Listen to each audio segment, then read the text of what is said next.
గాంధీ భవన్ వద్ద హైటెన్షన్ నిరుద్యోగులను అరెస్ట్ చేసిన పోలీసులు ఉద్యోగ నోటిఫికేషన్ విడుదల చేయాలని డిమాండ్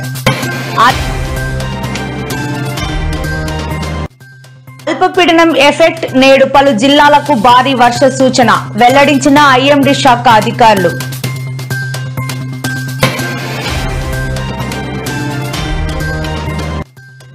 రికార్డు టైంలో రాజధాని నిర్మాణాలు పూర్తి చేయాలి అధికారులకు ఆదేశాలు జారీ చేసిన ఏపీ సీఎం చంద్రబాబు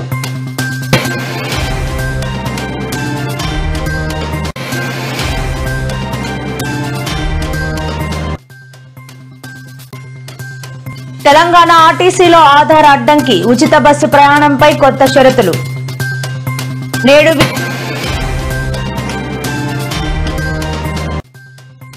విజయవాడలో ఎలక్షన్ కమిషన్ కార్యాలయం వద్ద వైసీపీ ఆందోళన ప్రజాస్వామ్యాన్ని కాపాడాలంటూ వైసీపీ నేతల నినాదాలు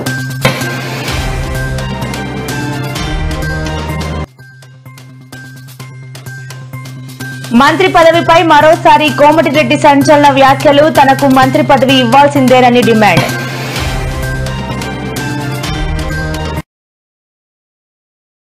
2 లక్షల ఉద్యోగాల సాధనకై మంగళవారం చలో గాంధీ భవన్ కార్యక్రమానికి నిరుద్యోగులు పిలుపునిచ్చారు. దీంతో ఇవాళ గాంధీ భవన్ వద్ద హైటెన్షన్ వాతావరణం ఏర్పడింది. ఉదయం నుంచే భారీగా పోలీసులు మోహరించారు. ఈ నేపథ్యంలోనే గాంధీ భవన్ కి పలువురు నిరుద్యోగులు తరలివచ్చారు. అక్కడే ఉన్న పోలీసులు వెంటనే వారిని అడ్డుకుని అరెస్టులు చేసి స్టేషన్లకు తరలించారు. నోటిఫికేషన్లు విడుదల చేయాలని గాంధీ భవన్ కు ముట్టడికి రాలేదని వినతి పత్రం అందజేయడానికి వచ్చామని నిరుద్యోగులు చెబుతున్నారు.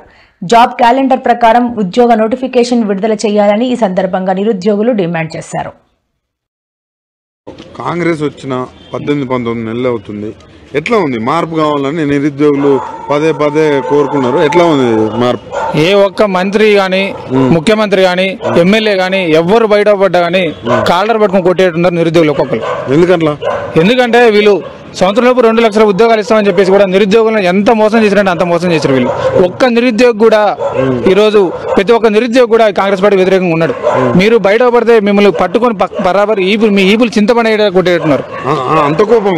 అంతకు మించి ఉన్నారు. ఇంకా నేను అసభ్య పదాలు వాడకూడదు కాబట్టి వాడట్లేదు నేను. అంతకంటే ఎవరు వాడచ్చు కానీ ఎందుకంటే మా కడుపు కొద్ది ఎవరు చెప్పాలో మాకు అర్థం కావట్లేదన్న. వీళ్ళు ఇలా పార్టీ గెలుపు కోసం అని చెప్పేసి మేము మా చదువు కూడా పక్కన పెట్టి 3-4 నెలలు ఊర్లలో తిరిగినాం, వాళ్ళలో తిరిగినాం, బస్సు యాత్రలు చేసి వీళ్ళని గెలిపించాం. సరే ఉద్యోగ నోటిఫికేషన్ ఇస్తారని చెప్పేసి ఈ రోజు అధికారులకు వచ్చిన తర్వాత ఆల్రెడీ గతంలో ఉన్నటువంటి ఉద్యోగాలు భర్తీ చేసిన ఉద్యోగాలు మేము ఇచ్చినామని చెప్పేసి రేవంత్ రెడ్డి గారు చెప్పుకుంటా ఉన్నారు. కొన్నిసార్లు ఏమో ఆల్రెడీ 1,00,000 ఉద్యోగాలు ఇస్తారని చెప్పి చెప్తా ఉన్నారు. కొన్నిసార్లు 40,000 ఉద్యోగాలు ఇస్తారని చెప్తా ఉన్నారు. కొన్నిసార్లు 20,000 ఉద్యోగం చెప్తా ఉన్నారు. మీ మంత్రులకు మీకు సఖ్యత లేనప్పుడు మాకెట్లుంటది? అసలు వీళ్ళు మంత్రులు ఆలేకపోతే బర్రెలు కాస్తారో నాకు అర్థం కావట్లేదు. నిజంగా సెక్రటరీ పక్కన బర్రెలపై ఏమన్నా ఉందా?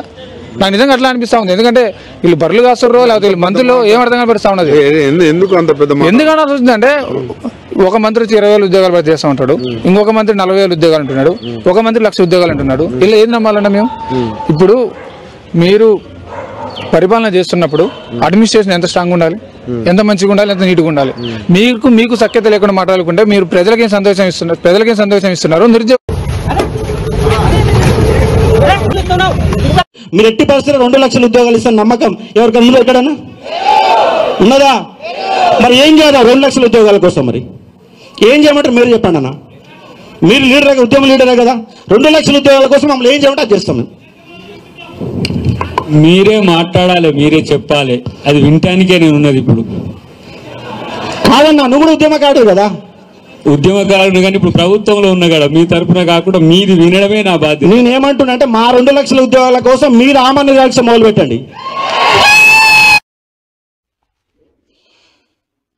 హైదరాబాద్ నగర వాసులకు రెడ్ అలర్ట్. ఆఫీసుకు వెళ్లిన వాళ్లు వెంటనే ఇండ్లకు చేరుకోవాలని హైదరాబాద్ నగర ఉద్యోగులకు వాతావరణ శాఖ హెచ్చరికలు జారీ చేసింది.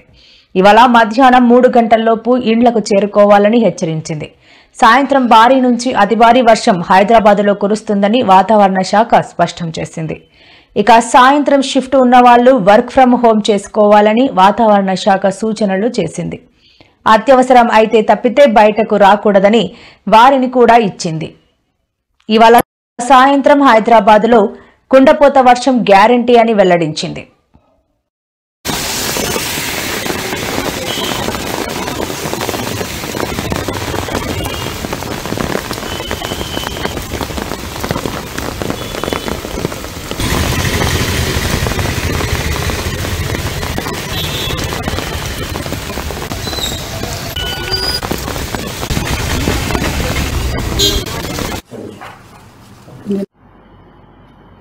ఉపరితల ఆవర్తనం పొంచి ఉన్నది.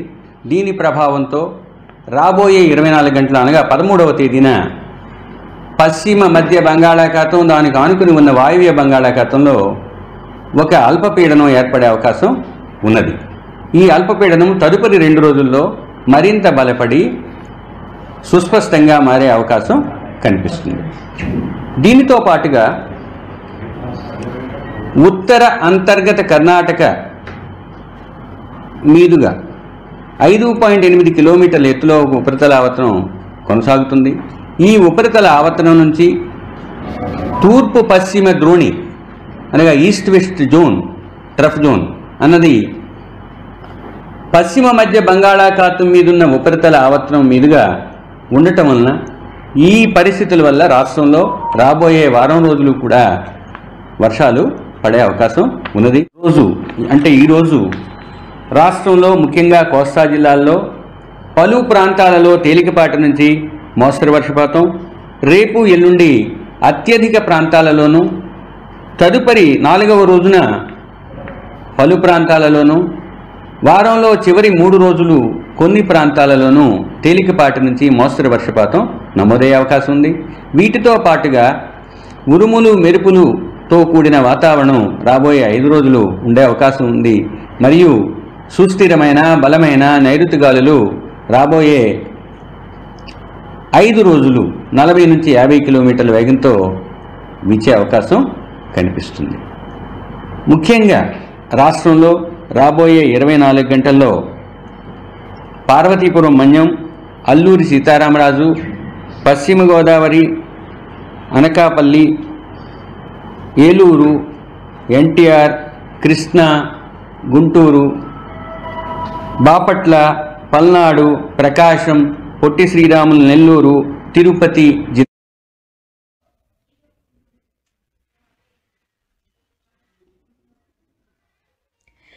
రికార్డ్ టైంలో అమరావతి రాజధాని నిర్మాణ పనులను పూర్తి చేయాలని ముఖ్యమంత్రి చంద్రబాబు నాయుడు ఆదేశించారు. అమరావతి రాజధాని, అమరావతి నిర్మాణ పనుల పురోగతిపై ముఖ్యమంత్రి ఈ రోజు సచివాలయంలో సమీక్షించారు. ఈ సమావేశానికి హాజరైన పురపాలక శాఖ మంత్రి పి నారాయణ, పురపాలక, సిఆర్డీఏ, ఏడీసీ ఉన్నతాధికారులు, సిఆర్డీఏ నిర్మాణ పనులు చేస్తున్న కాంట్రాక్టర్లు హాజరయ్యారు. రాజధాని నిర్మాణం కోసం మొత్తం 81,317 కోట్ల మేర పనుల్ని సిఆర్డీఏ ప్రతిపాదించింది.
ఉద్దేశంతో గీత కార్మికులకి మద్యం షాపుల్లో 10% రిజర్వ్ చేశాం.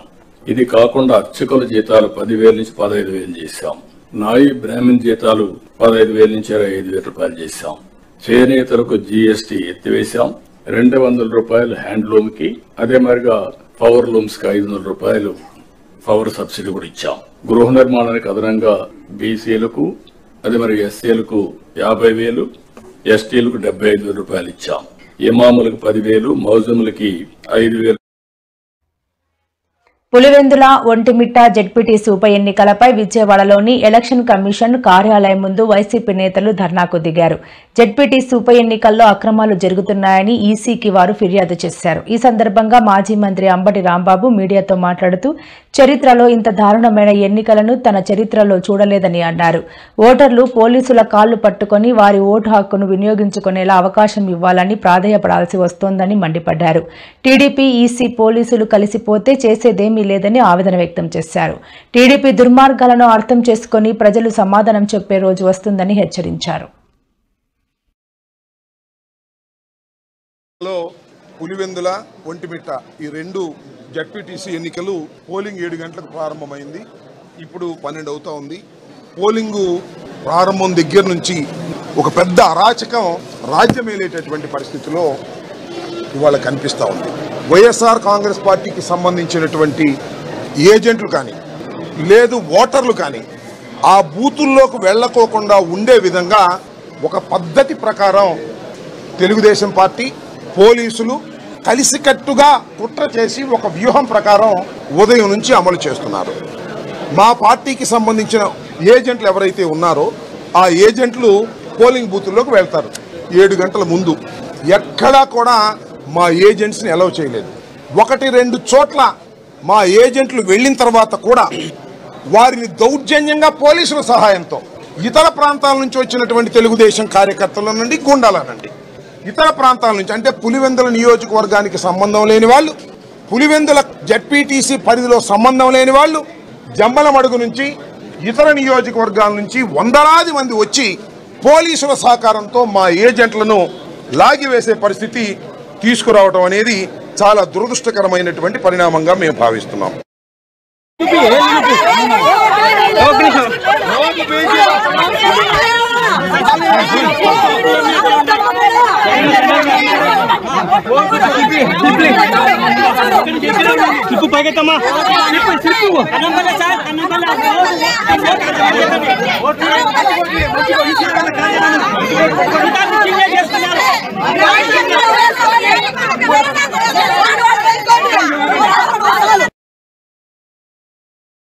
కడప జిల్లాలో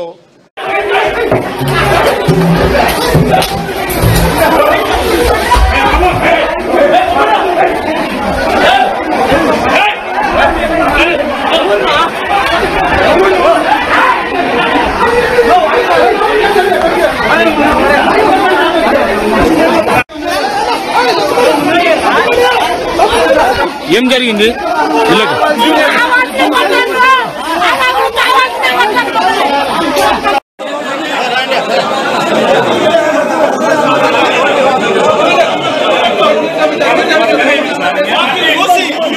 చంద్రబాబు నాయుడు గారి అనుభవం మొత్తం కూడా మరి దీనిలో రంగరించి గెలవాలనుకునేటువంటి ప్రయత్నాన్ని మేమందరం కూడా చూసి నవ్వుకుంటున్న పరిస్థితి. ఈ రోజున 10,600 ఓట్లు ఉన్నటువంటి ఆ స్థానానికి మీరు ఇంత ఎఫెక్ట్ పెట్టి పెట్టాల్సిన అవసరం ఏముంది అంటే, పులివెందుల అంటే జగన్మోహన్ రెడ్డి గారు, మరి అక్కడ జగన్మోహన్ రెడ్డి గారిని ఎలాగైనా బదనాం చేసి గెలవాలి అనేటువంటి మీ కుటిల రాజకీయానికి, ఎందుకంటే మీరు ప్రతిదానికి కూడా 40 సంవత్సరాల ఇండస్ట్రీ అని చెప్పుకుంటారు కదా, ఆ 40 సంవత్సరాల ఇండస్ట్రీ మొత్తం కూడా ఇదేనా అని అడుగుతా ఉన్నాం. ఎందుకంటే పోలీసులను అడ్డం పెట్టుకొని, అధికార వ్యవస్థలను అడ్డం పెట్టుకొని ఈ రోజున ఎలక్షన్ గెలిచినా ఒకటే గెలవపోయినా ఒకటే. మా దృష్టిలో మీ అరాచకాలకి అక్కడ ఉన్నటువంటి ప్రజలందరూ కూడా భయభ్రాంతులకు గురవుతా ఉన్నారు. అలాగే ఎన్నికల కమిషనర్ గారు నిజంగా ఆవిడికి గత 5వ తారీఖు నుంచి కూడా మరి మా నాయకులు అవ్వచ్చు మేము అవ్వచ్చు ప్రతిరోజు కూడా జరిగిన వెంటనే మాకు ఇది అన్యాయం జరుగుతోందమ్మా అని చెప్పినా కూడా ఎక్కడా కూడా రెస్పాండ్ అవ్వట్లా.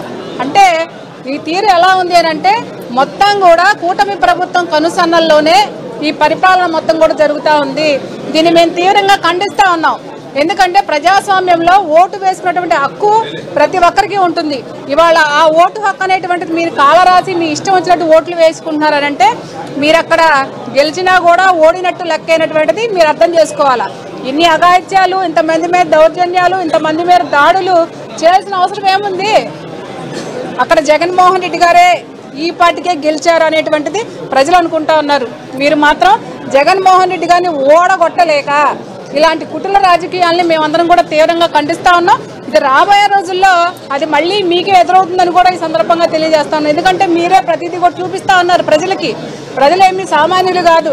ప్రజలు ఏదైతే కఠినమైన నిర్ణయం రాబోయే రోజుల్లో తీసుకుంటారని. కూటమి ప్రభుత్వం వచ్చిన ఫస్ట్ డే నుంచి మనం చూసుకుంటున్నది ఏంటి అంటే వాళ్ళు చేస్తున్నదల్లా కూడా అక్రమంగా అరెస్టులు చేయడము, ఏ తప్పు ఏ సాక్ష్యాధారాలు ఉండవు ఏముండవు అరెస్టులు చేయడము. నా నుంచి మొదలుకొని మొన్న మిథున్ రెడ్డి దాకా కూడా అన్యాయంగా కట్టుకథ అల్లేస్తారు. ఫస్ట్ అరెస్ట్ చేసేస్తారు, ఆ తర్వాత కట్టుకథ అల్లేసి దానికి సాక్ష్యాలు క్రియేట్ చేయడానికి చూస్తూ ఉంటారు.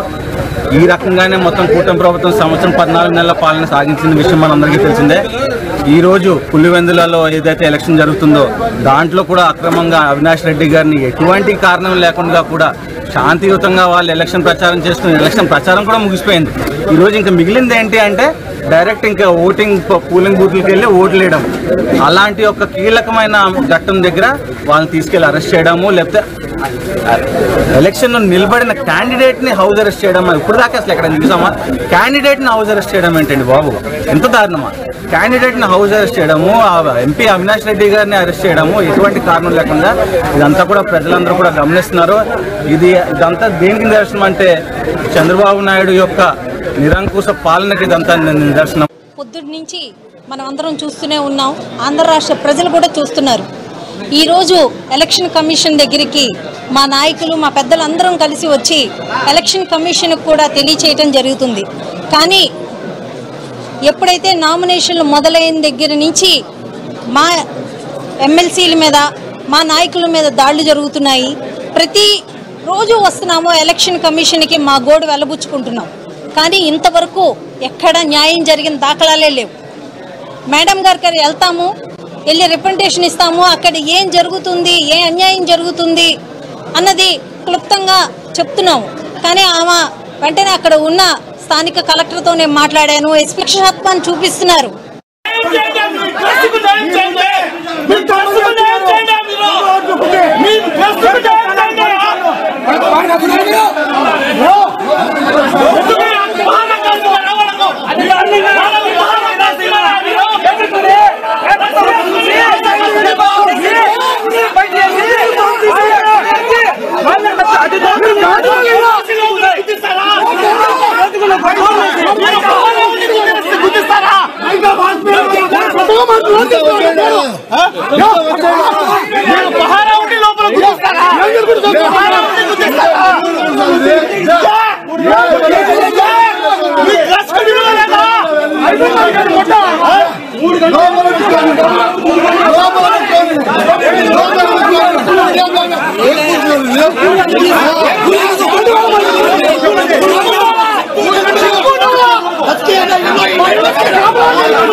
ఏం సార్ మీరు పోయి లోపలికి పంపిస్తారా? మేము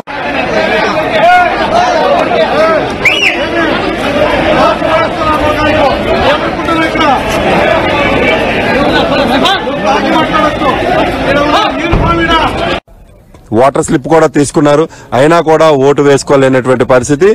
అసలు ఎందుకు ఏం జరిగింది అనేది తెలుసుకుందాం. చెప్పండి, మీరు ఎక్కడి నుంచి వచ్చారు, మీరు ఏం చేస్తాము? హైదరాబాద్ లో జాబ్ చేస్తాము. అదే పనిగా ఓటు కోసం నిన్న బయలుదేరి వచ్చాము. ఓటర్ స్లిప్ ఉంది, మేము ఓటర్ స్లిప్ తీసుకొని ఫస్ట్ 2-3 సార్లు వెళ్ళాము. అసలు ఆ పోలింగ్ బూత్ కు 500 మీటర్ల సరౌండింగ్ లో నుంచే ప్రతి ఒక్కరిని దూరం పంపించేస్తున్నారు. తర్వాత మీరు అక్కడ వెళ్లేసరికి సీన్ ఎట్లా అనిపించిందండి? ఎందుకంటే మీరు చూసారు, ఓటు అంటే నా స్లిప్ పట్టుకొని వెళ్తే పోలింగ్ లో మేము లొంగిపోయే వాళ్ళం కాదు. ఇప్పుడు మా ఊర్లో ఎన్ని ఓట్లు ఉన్నాయి వాళ్ళ ఫేసులు తెలిసింటాయి కదా, ఒక్కటి కూడా తెలిసిన ఫేస్ లేదు. ఎవరు తెలిసిన వాళ్ళు అయితే లేరు. అంతా కొత్త మొహాలు, కొత్త ఫేసులు, కొత్త వాళ్ళ చేతుల్లోనే స్లిప్పులు ఉన్నాయి. కొంతమందిని భయభ్రాంతులకు గురి చేసి ఇట్లా స్లిప్పులు కూడా తీసేసుకున్నారు. మేము లొంగిపోయే వాళ్ళం కాదు, మేమేమి బెదిరించిన మా స్లిప్ మేము పోయి ఓటు వేసుకుంటాం కదా, అట్లా కొంతమంది బెదిరించి వాళ్ళు తీసేసుకొని వాళ్ళు వేసుకున్నారు. నేను 4-5 సార్లు వెళ్ళిన తర్వాత వాళ్ళు అసలు అయిపోయింది, పోలింగ్ అయిపోయింది, అన్ని ఓట్లు అయిపోయినాయి అని చెప్పారు. నా స్లిప్ మీరు వెళ్ళేసరికి మీ ఊర్లో లేదు, నా స్లిప్ ఉంది, ఎట్లా అయిపోతుంది ఓటు, నా ఓటు కాదు జనరల్ గా మీ ఊరు వాళ్ళు మీకు తెలుస్తారు. మీరు పోలింగ్ బూత్ దగ్గరికి వెళ్ళారు. వెళ్ళేసరికి అక్కడ కనిపించింది ఎవరు కనిపించారు? అక్కడ ఉన్నటువంటి ఏజెంట్ గాని, ఆ పార్టీ ఏజెంట్ అయినా మీ పార్టీ? ఫైనల్ గా నేను స్లిప్ తీసుకెళ్తే నాకు ఎక్కడ సిరాంగి ఒకవేళ కడిగేసినా కూడా కనిపిస్తుంది కదా, ఎక్కడే కానీ లేదు, ఓటు అయితే అయిపోయింది అంటున్నారు. నా ఓటు ఎవరు వేసినారు?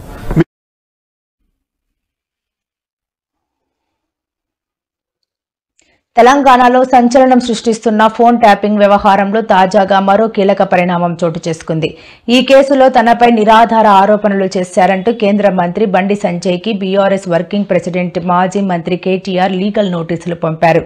కేంద్ర మంత్రిగా ఉండి బాధ్యతారాహితంగా మాట్లాడారని మండిపడ్డారు. ఒక ప్రజాప్రతినిధిపై ఇలా అసత్య ఆరోపణలు చేయడం ఎంతవరకు సమంజసమని కేటీఆర్ నిలదీశారు.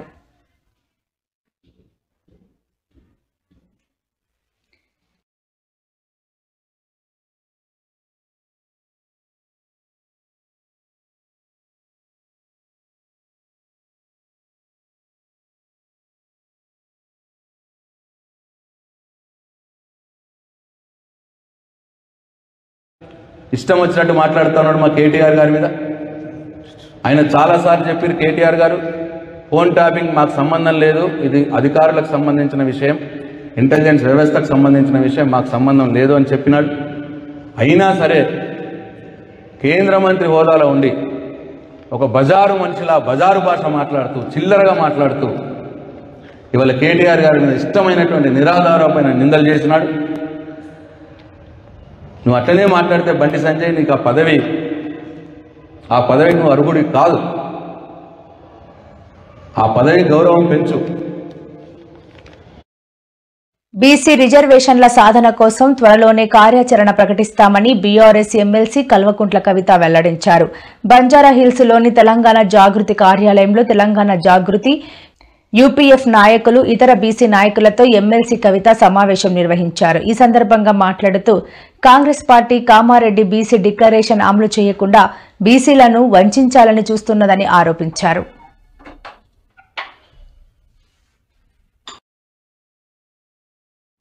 పోయినసారి లాభాల్లో వాటా అని ఇచ్చారు కాంగ్రెస్ పార్టీ వాళ్ళు, 33% ఇస్తున్నామని చెప్పాను. అందరం కూడా మంచిదే కదా, ఇదివరకు మనం 30 ఇస్తే వీళ్ళు 33 ఇచ్చారు అనుకున్నాం. కానీ ఎంత దారుణం అంటే కాంగ్రెస్ మార్కు నయవంచన ఎట్లా ఉంటుందంటే అసలు లాభాలనే తక్కువ చూపించారు. ఇచ్చుడేమో పేరుకు 33 ఇచ్చారు, తప్పు అంకెలు చూపించి కార్మికులకు తక్కువ డబ్బు ఇచ్చినటువంటి ప్రభుత్వం కాంగ్రెస్ ప్రభుత్వం. ఇప్పుడు నేను డిమాండ్ చేస్తూ ఉన్నా, దసరా రాబోతూ ఉంది, కార్మికులకు ఇచ్చేటటువంటి లాభాల్లో వాటాను ఈసారి 35% ఇవ్వాలని చెప్పి నేను డిమాండ్ చేస్తూ ఉన్నా. అది కూడా ఉట్టి లెక్కలు కాదు, దొంగ లెక్కలు కాదు, కరెక్ట్ లాభాలు చూపించాలి, కార్మికులకు నిజంగా కూడా లాభం అయ్యేటట్టు చేయాలని చెప్పి నేను డిమాండ్ చేస్తున్నా.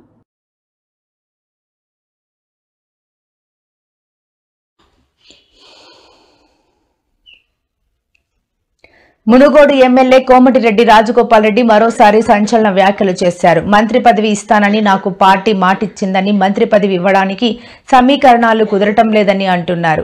సమీకరణలు ఎందుకు కుదరటం లేదు? నాకు మంత్రి పదవి రాకుండా ఎవరు అడ్డుకుంటున్నారు అని ప్రశ్నించారు. నన్ను పార్టీలోకి తీసుకున్నప్పుడు తెలియదా మేము ఇద్దరం అన్నదమ్ములం ఉన్నామని రాజగోపాల్ రెడ్డి ఘాటు వ్యాఖ్యలు చేశారు. పార్లమెంటు ఎన్నికల సమయంలో రెండవసారి ప్రామిస్ చేసినప్పుడు తెలియదా మేమిద్దరం అన్నదమ్ములం ఉన్నామని నిలదీశారు. సమీకరణాలు కుదరలేదని అంటున్నారు. ఎందుకు కుదురుతారో సమీకరణం? మనసుంటే మార్గం ఉంటుంది, ఎవరు కుదరలేదు రాకుండా ఎందుకు కుదురుతారో సమీకరణలు? నీకు నన్ను పార్టీలో తీసుకున్నప్పుడు కదా మీ ఇద్దరు అడగం ఉన్నాను కదా, తెలుసుగా. మన పార్లమెంట్ ఎన్నికలప్పుడు రెండోసారి ప్రామిస్ చేసి మాటిచ్చినప్పుడు కదా మీ ఇద్దరు అడగన్నాయి. అంటే అది ఎట్లుందంటే ఒడ్డు దాటినాక ఓడమల్లయా, పొడు దాటినాక బోడమల్లయా అన్నట్టుంది. ఇప్పుడు సమీకరణం కుదురుతలేమని మన బట్టి విక్రమార్క గారు అంటుంది. ఏం కుదురుతలేవు? 9 మంది ఎమ్మెల్యేలు ఉన్న ఖమ్మం జిల్లాలో 3 మంత్రులు ఉన్నారు. ఎంతమంది ఉన్నారు? 11 మంది ఎమ్మెల్యేలు ఉన్నా 40కు 3 ఉన్నారు. తప్ప మహబూబ్ గారికి ముఖ్యమంత్రి ఇచ్చాం కదా మనం. రేవంత్ రెడ్డికి ముఖ్యమంత్రి ఇచ్చినప్పుడు ఇద్దరన్న మీద తప్పేంది? ఇదే నమ్మడం కావాలని తక్కువ ఇద్దరికిద్దరే గతంలో ఇద్దరం. నేనేమంటున్నా, పదవి ఎవరికి ఎప్పుడు ఇవ్వాలని కాంగ్రెస్ పార్టీ అధిష్టానం నిర్ణయం తీసుకుంటుంది. ఆలస్యమైనా సరే నేను ఓపిక పడుతున్నా. పదవుల కోసం పాపలాడే వ్యక్తిని కాను. మీరు ఇస్తానని హామీ ఇచ్చిండ్రు, ఇస్తారా ఇవ్వరా అది మీ ఇష్టం. అవకాశం వస్తే ఎప్పుడన్నా నేను కూడా సీనియర్ని కాబట్టి, తెలంగాణ ఉద్యమంలో ఉన్నా కాబట్టి, నాకంటే జూనియర్లకు నిన్న మంది వచ్చిన ఇతర పార్టీ వాళ్ళందరికి ఇచ్చారు కాబట్టి, మీరు ఇచ్చిన మాట నిలబెట్టుకుంటే, మీరు ఎంపీ గెలిపించమంటే గెలిపించినాం, పార్టీలకు రమ్మంటే మేము నమ్ముకొని వచ్చినాం. ఇస్తారా ఇయ్యరా అది మీ ఇష్టం. కానీ నేను మాత్రం పదవుల కోసం ఎవరింటికి పోయి కాలు మొక్కి మనసు చంపుకొని దిగజారడం మాత్రం జరగదు. పని బతుకున్నా. తెలంగాణ ప్రభుత్వం మహిళల కోసం ప్రవేశపెట్టిన మహాలక్ష్మి పథకం ద్వారా ఆర్టీసీ బస్సుల్లో ఉచిత ప్రయాణం పొందాలంటే ఆధార్ కార్డు తప్పనిసరిగా అప్డేట్ చేసి ఉండాలని కండక్టర్లు గట్టిగా చెబుతున్నారు. ముఖ్యంగా ఆధార్ కార్డులో తెలంగాణ రాష్ట్ర చిరునామా ఉండాలని, ఆంధ్రప్రదేశ్ లేదా ఇతర రాష్ట్రాల చిరునామా ఉంటే ఉచిత ప్రయాణం నిరాకరిస్తున్నారు. ఈ కొత్త నిబంధన మహిళల్లో గందరగోళం సృష్టిస్తోంది.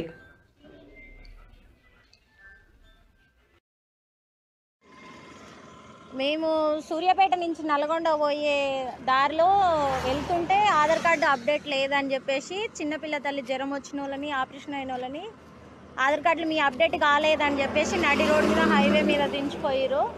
కండక్టరు, బస్సు డ్రైవరు ఇదేం పద్ధతి, ఇదే రాజ్యము, మాకు చాలా ఇబ్బంది ఉంది, ఇట్లా చేసి పంపించారు మమ్మల్ని. చూడండి హైవే మీద, చాలా హైవే మీద లారీలు పోయే హైవే మీద మమ్మల్ని ఇట్లా దింపేసి వెళ్ళిపోయారు. ఈ ఫ్రీ బస్సుల వల్ల మేము ఇంత ఇబ్బంది పడిపోతున్నాం అసలు అని చెప్పేసి ఇట్లా అవుతుంది మా పరిస్థితి.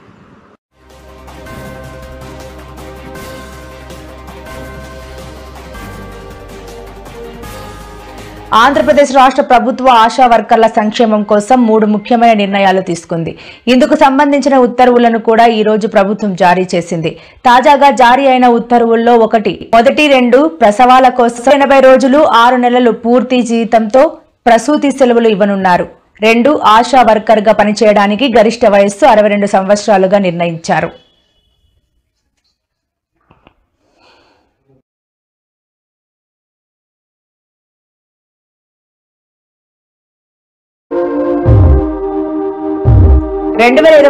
డిసెంబర్ నాటికి పోలవరాన్ని పూర్తి చేయడమే